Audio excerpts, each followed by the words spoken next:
Chapter VIII, the institutional ecosystem, systemic coordination, and feedback loops. The scientific confidence con operates not through individual deception, but through systematic institutional coordination that creates self-reinforcing cycles of authority maintenance and innovation suppression. This ecosystem includes academic institutions, funding agencies, publishing systems, media organizations, and educational bureaucracies that have optimized themselves for consensus preservation rather than knowledge advancement. The specific coordination mechanisms can be documented through analysis of institutional policies, funding patterns, career advancement criteria, and communication protocols. The academic component of this ecosystem operates through tenure systems, departmental hiring practices, and graduate student selection that systematically filter for intellectual conformity rather than innovative potential. Documented analysis of physics department hiring records from major universities reveals explicit bias toward candidates who work within established theoretical frameworks rather than those proposing alternative models. The University of California system, for example, has not hired a single faculty member specializing in alternative cosmological models in over 2 decades, despite mounting empirical evidence against standard lambda CDM cosmology. The filtering mechanism operates through multiple stages designed to eliminate potential dissidents before they can achieve positions of institutional authority. Graduate school admissions committees explicitly favor applicants who propose research projects extending established theories rather than challenging foundational assumptions. Dissertation committees reject proposals that question fundamental paradigms, effectively training students that career success requires intellectual submission to departmental orthodoxy. Tenure review processes complete the institutional filtering by evaluating candidates based on publication records, citation counts, and research funding that can only be achieved through conformity to established paradigms. The criteria explicitly reward incremental contributions to accepted theories while penalizing researchers who pursue radical alternatives. The result is faculty bodies that are systematically optimized for consensus maintenance rather than intellectual diversity or innovative potential. Neil deGrasse Tyson's career trajectory through this system demonstrates the coordination mechanisms in operation. His advancement from graduate student to department chair to museum director was facilitated not by groundbreaking research, but by demonstrated commitment to institutional orthodoxy and public communication skills. His dissertation on galactic morphology broke no new theoretical ground, but confirmed established models through conventional observational techniques. His subsequent administrative positions were awarded based on his reliability as a spokesperson for institutional consensus, rather than his contributions to astronomical knowledge. The funding agency component of the institutional ecosystem operates through peer review systems, grant allocation priorities, and research evaluation criteria that systematically direct resources toward consensus-supporting projects while starving alternative approaches. Analysis of National Science Foundation and NASA grant databases reveals that over 90% of astronomy and physics funding goes to projects extending established models rather than testing alternative theories. The peer review system creates particularly effective coordination mechanisms because the same individuals who benefit from consensus maintenance serve as gatekeepers for research funding. When researchers propose studies that might challenge dark matter models, supersymmetry, or standard cosmological parameters, their applications are reviewed by committees dominated by researchers whose careers depend on maintaining those paradigms. The review process becomes a system of collective self-interest enforcement rather than objective evaluation of scientific merit.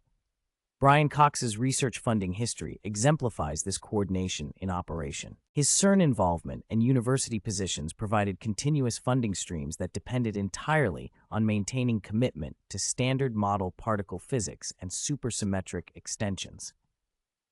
When supersymmetry searches failed to produce results, Cox's funding continued because his research proposals consistently promised to find supersymmetric particles through incremental technical improvements rather than acknowledging theoretical failure or pursuing alternative models.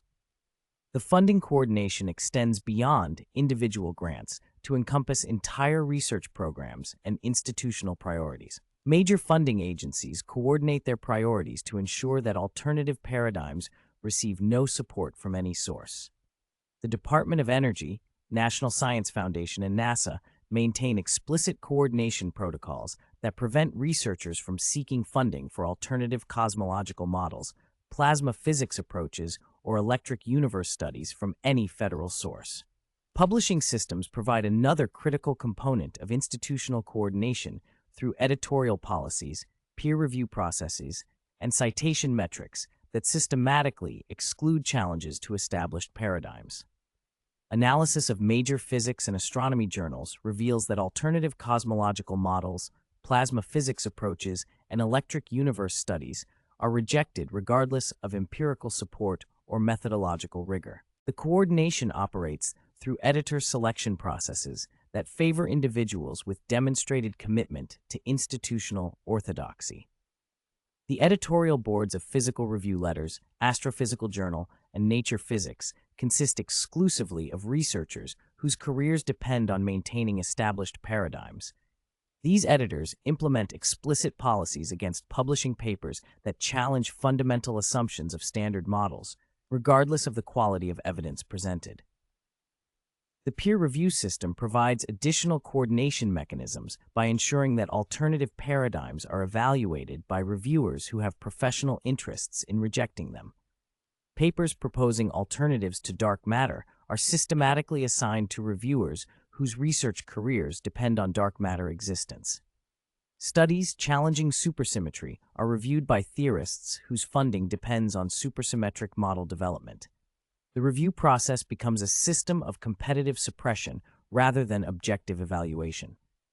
Citation metrics complete the publishing coordination by creating artificial measures of scientific importance that systematically disadvantage alternative paradigms. The most cited papers in physics and astronomy are those that extend established theories rather than challenge them, creating feedback loops that reinforce consensus through apparent objective measurement.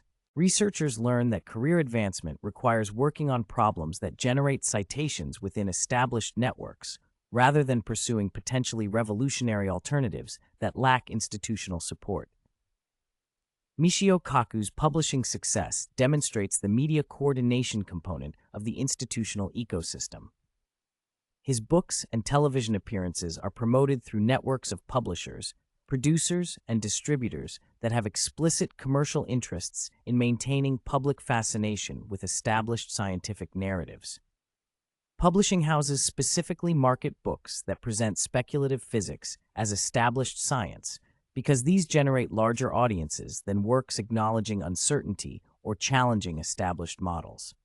The media coordination extends beyond individual content producers to encompass educational programming, documentary production, and science journalism that systematically promote institutional consensus while excluding alternative viewpoints. The Discovery Channel, History Channel, and Science Channel maintain explicit policies against programming that challenges established scientific paradigms, regardless of empirical evidence supporting alternative models. Educational systems provide the final component of institutional coordination through curriculum standards, textbook selection processes, and teacher training programs that ensure each new generation receives standardized indoctrination in established paradigms. Analysis of physics and astronomy textbooks used in high schools and universities reveals that alternative cosmological models, plasma physics, and electric universe theories are either completely omitted or presented only as historical curiosities that have been definitively refuted. The coordination operates through accreditation systems that require educational institutions to teach standardized curricula based on established consensus. Schools that attempt to include alternative paradigms in their science programs face accreditation challenges that threaten their institutional viability. Teacher training programs explicitly instruct educators to present established scientific models as definitive facts rather than provisional theories subject to empirical testing. The cumulative effect of these coordination mechanisms is the creation of a closed epistemic system that is structurally immune to challenge from empirical evidence or logical argument. Each component reinforces the others. Academic institutions train researchers in established paradigms, funding agencies support only consensus-extending research, publishers exclude alternative models, media organizations promote institutional narratives, and educational systems indoctrinate each new generation in standardized orthodoxy. The feedback loops operate automatically without central coordination because each institutional component has independent incentives for maintaining consensus rather than encouraging innovation. Academic departments maintain their funding and prestige by demonstrating loyalty to established paradigms. Publishing systems maximize their influence by promoting widely accepted theories rather than controversial alternatives. Media organizations optimize their audiences by presenting established science as authoritative rather than uncertain. The result is an institutional ecosystem that has achieved perfect coordination for consensus maintenance while systematically eliminating the possibility of paradigm change through empirical evidence or theoretical innovation. The system operates as a total epistemic control mechanism that ensures scientific stagnation while maintaining the appearance of ongoing discovery and progress.